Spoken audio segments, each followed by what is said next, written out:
sa Diyos ang labing halanggon. O mahal nga labing maluloyon, sa imong mga kamot akong itugyan ang kalag sa akong igsuon. Aron mabanhaw unta siya sa katapusang adlaw, uban sa tanan nga nangamatay niya ni Kristo. Ginoo sa imong datong kaluoy, dawata ang among mga pag-ampo, aron napihan unta ang mga ganaan sa paraiso, alang sa imong sulugon. Sa among bahin, mahupay usapon ta kami sa mga pulong sa among pagtuo. Angkon pagkahiusa kami sa pagsugat kang Kristo, ngayong adlaw, kanusta madatigong kaming tanan, uban sa Ginoo o sa among igsuon, angkon sa kahangturan, kini among ipangayo, pinaagi ni Kristo, among Ginoo. Amen. Pahulay na dayon, ihatag kaniya o Ginoo. Ug ang imong kahayag na napunta kaniya hangtod sa kahangturan. Pagkapito, tungtulan kaunta sa mga anghel ngadto sa paraiso, sugatod kaunta sa mga martir, ug dadyon ngadto sa syudad sa kabalangan, ang bangko o tunhay Jerusalem. Amen. Ang Ginoo manaa kaninyo. Manasab kaninyo. Manalangin kaninyo ang Diyos, kapangagaw sa tanan, ang Amahan, o Anak, o Espiritu Santo. Amen. Sa kalinaw, dadyon ta sa agapito, ngadto siyang una, mahulayan. Salamat sa Diyos.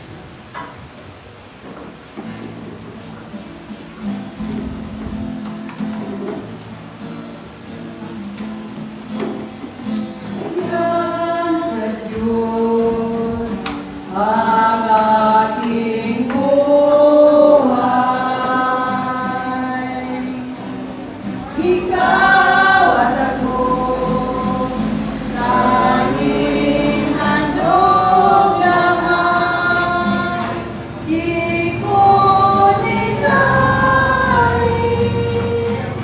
na ako'y isilang. Ngunit salamat dahil may buhay. Di kaya ko na ako'y isilang. Pagkatao ay mayroong ganang, sino may pag-ibig, sinong nagmamahal, kundi ang tao, Diyos ang pinagulan. Kundi ako ibig, kundi ko maligyan agad.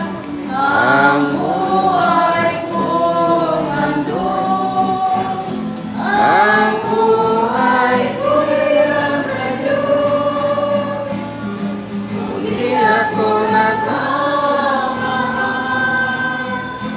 sino ako?